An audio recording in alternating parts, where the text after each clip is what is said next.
Quel est le pays le plus anti-migrant en Europe? Si l'on retient la législation comme critère, le verdict est sans appel, aucun autre État ne fait preuve d'un tel refus de l'étranger. Son nom? Patience, car derrière ces lois implacables, se cachent encore d'autres scandales étatiques.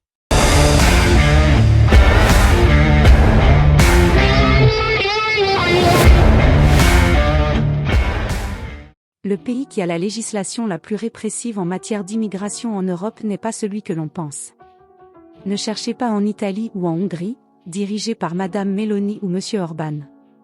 Ces pays, qualifiés d'extrême droite par certains, sont pourtant bien plus tolérants envers les immigrés en situation irrégulière, et accueillent, en pourcentage, bien plus d'étrangers que celui-ci. Cherchez bien. Ce n'est pas la Suisse, pourtant réputée pour ses lois strictes en matière d'immigration. Il s'agit d'un pays dont on parle peu sur la scène internationale à ce sujet. C'est un pays qui a promulgué un décret stipulant que, pour entrer sur son territoire, même pour quelques heures, il faut obtenir une autorisation du Bureau des douanes. Dans un décret du 19 décembre 2024, son gouvernement a édicté de nouvelles sanctions contre les personnes qui entrent de façon illégale. Les peines encourues vont de 1 à 4 ans de prison et de 10 000 à 25 000 euros d'amende.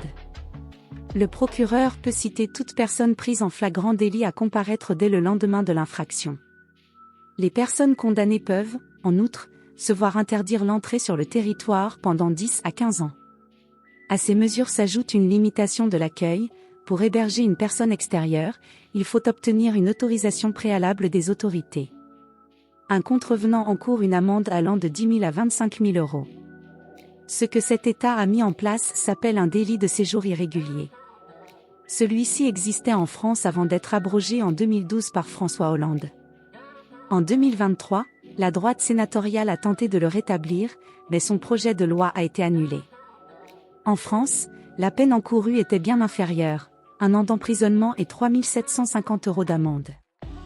Mais ce décret, lui, a été adopté sans le moindre contrôle démocratique. Il a été imposé par un gouvernement non élu, sans parlement, sans validation populaire. Il a été signé par un dirigeant choisi par une poignée de potentats, sans que personne ne sache selon quels critères il avait été désigné. Et ce n'est pas tout. Dans cet État, les droits des femmes sont purement et simplement bafoués, voire inexistants, pas de droit de vote, interdiction d'accéder aux postes de direction, travail invisible et non reconnu, donc aucune rémunération pour elles, simplement nourries et logées, comme on le faisait autrefois avec les esclaves. Et lorsqu'il s'agit de violences sexuelles à leur égard, la justice de cet État étouffe les affaires, classe les plaintes sans suite, voire nie les faits. L'affaire Marco Rupnik, ou encore celle de Gabriele Martinelli, ne sont que des exemples parmi tant d'autres. Elles prouvent que l'ordre moral hypocrite de façade de ce pays prime sur la réalité et les faits. Alors, vous avez trouvé? Je vous en ai trop dit pour que le suspense demeure. Oui, il s'agit bien du Vatican. Ce micro-État, dirigé par des hommes qui donnent des leçons de morale, des papes qui prônent l'accueil de l'autre à longueur de sermons mais qui promulguent ce type de décret. Il faut accueillir le migrant comme un frère, certes, mais pas sur son propre territoire. Le Vatican avait à sa tête jusqu'il y a quelques jours le dirigeant le plus pro-migrant d'Europe, qui, depuis son élection en 2013, n'avait cessé d'appeler à l'ouverture des frontières et à l'accueil de l'étranger. Mais en tant que chef d'État, François était aussi celui qui appliquait la politique migratoire la plus répressive du continent. Petit rappel, en 2016, le pape François avait organisé l'évacuation par avion de 3 familles syriennes bloquées en Grèce. 12 personnes, dont 6 mineurs, avaient été transférées à Rome dans son avion personnel. Mais que sont-elles devenues après leur arrivée? Elles ont été prises en charge, par l'État italien, et pas par le Vatican. Faire la charité et jouer au bon samaritain, mais en envoyant les réfugiés chez le voisin, telle semble être la politique de cette petite principauté.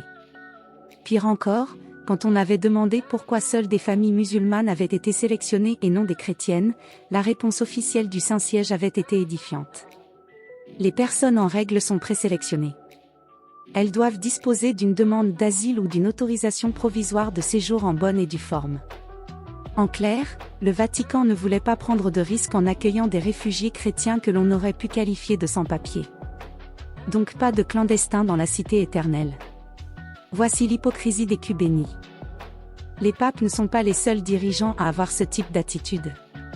Faire la charité avec l'argent des autres, ou accueillir le clochard et lui offrir une chambre, mais dans la maison du voisin, c'est ce que font la plupart des décideurs.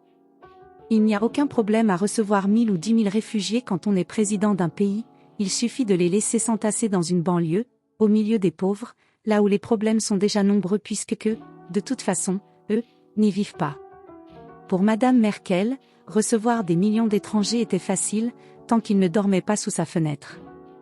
Et peu importe ce que deviennent ces gens, du moment que leur morale, elle, est sauve. À propos d'hypocrisie, creusons un peu la question de la richesse de ce micro-État soi-disant démuni. Le Vatican est assis sur un empilement de trésors qui ferait pâlir n'importe quel magnat de la finance. Des palais baroques recouverts de fresques et d'or, des galeries entières d'œuvres de Raphaël ou de Caravage, sans oublier les bijoux liturgiques, ostensoirs, calices et chasubles sertis de pierres précieuses, dont la valeur atteint des dizaines, voire des centaines de millions d'euros.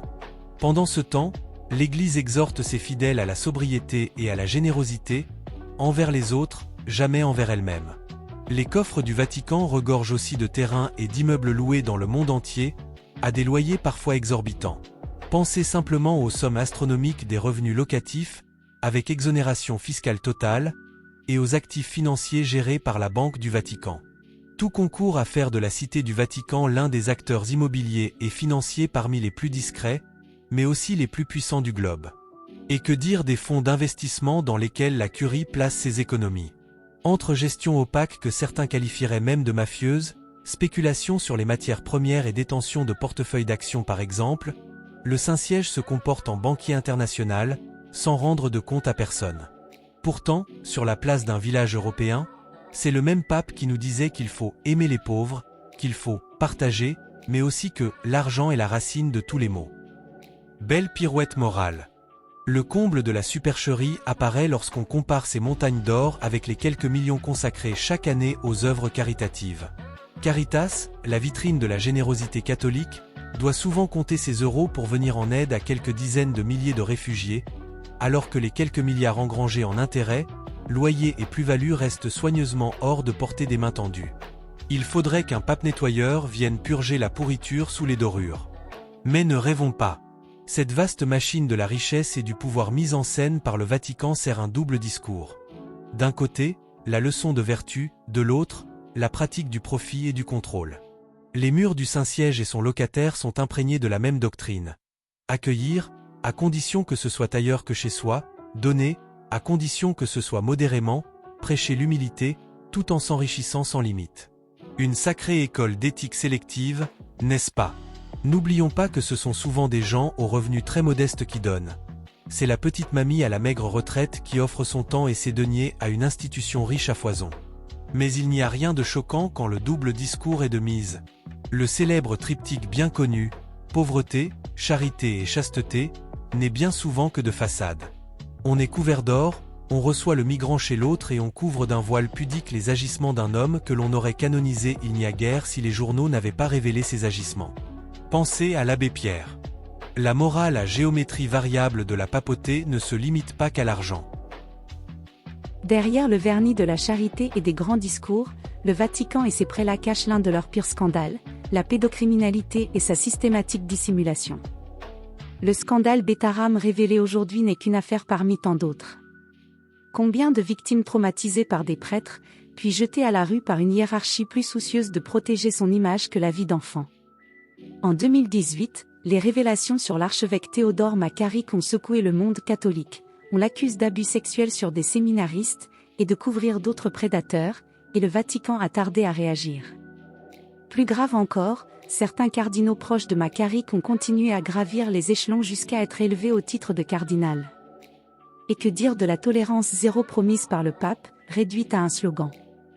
Dans chaque rapport national, États-Unis, Australie, Irlande, on lit la même mécanique. L'Église en interne étouffe les plaintes, déplace les coupables d'un diocèse à l'autre, détruit les preuves. Résultat, des milliers de prêtres pédophiles ont été protégés par des prélats, et des victimes ont été renvoyées au silence. L'institution papale, garante de la morale, s'est faite complice d'un crime de masse. Le Vatican ne s'est pas contenté de pécher par omission dans le dossier des abus sexuels ou viols, il a souvent aussi pactisé dans le passé avec des régimes autoritaires. En 1929, le pacte dit de Latran reconnaît au pape le statut de chef d'État, signé par Benito Mussolini en personne. Le Duce, qui venait d'étouffer toute opposition en Italie, trouvait là une caution morale. Pendant la Seconde Guerre mondiale, Pie XII se fait discret face à la Shoah, pas un mot public pour dénoncer l'extermination des Juifs. Plus tard, l'Église soutiendra Franco en Espagne, Pinochet au Chili, le régime militaire en Argentine et tant d'autres. Tous ces dictateurs ont joui d'une légitimité morale grâce à la diplomatie vaticane. Sans parler de l'acceptation de l'esclavage durant des siècles. Récemment encore, la conférence épiscopale allemande a couvert des prêtres néo-nazis. L'anticommunisme papal à outrance a mené l'Église à fermer les yeux sur l'extrême droite violente. Au lieu de prêcher la paix et la justice, les papes ont troqué l'Évangile contre une politique de boutiquier, mieux vaut un tyran chrétien qu'un régime laïque soupçonné d'être trop progressiste. Voilà la face cachée du pouvoir pontifical, un jeu de compromission pour garder la main mise sur les peuples.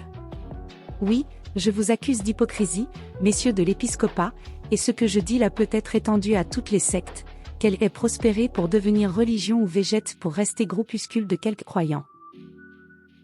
Parlons pour finir en beauté de la Banco Ambrosiano, ou comment le Saint-Siège s'est mué en blanchisseur officiel de la pègre. Je parle là de la Banque du Vatican, l'IOR. Cette antique institution vouée à la vertu, est pourtant complice du plus retentissant casse financier d'Europe.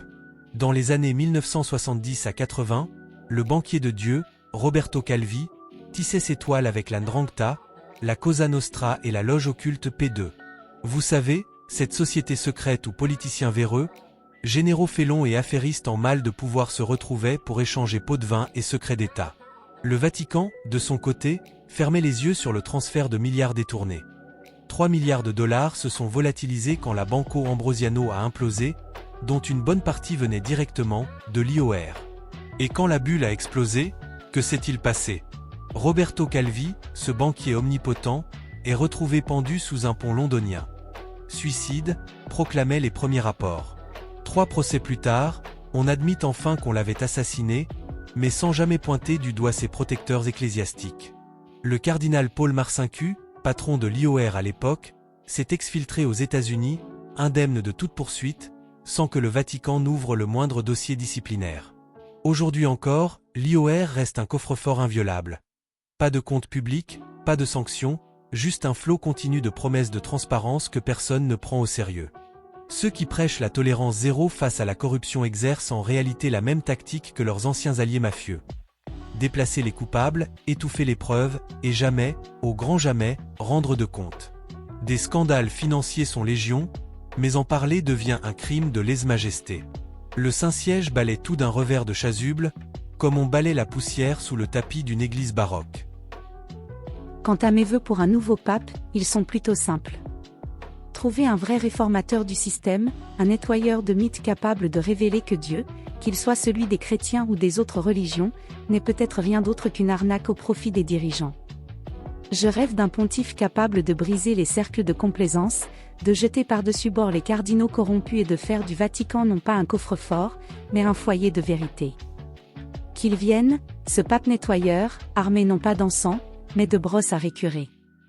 Qu'il astique, qu'il frotte, qu'il décape les bénitiers jusqu'à ce qu'ils sentent autre chose que l'eau trouble de la complaisance, et qu'il rince à grandes seaux puisées dans ces mêmes bénitiers débarrassés de ces grenouilles et odeurs marécageuses les écuries d'Augias, du Vatican, et qu'il offre enfin aux fidèles non pas des sermons, mais des preuves d'une église transfigurée qui applique, et c'est un minimum, ses propres leçons morales. Si elle n'en est pas capable, 2000 ans de mensonges, c'est déjà trop. Pour une fois, je n'ai pas blasphémé, j'ai simplement rapporté des faits. Mais ne vous y trompez pas, je reviendrai bientôt avec de nouveaux péchés verbaux. Mais d'ici là n'oubliez pas que le blasphème est un droit qui meurt quand on ne l'utilise pas. Si vous voulez encourager notre travail, un pouce, un abonnement, un commentaire, voilà ce qui nous aidera.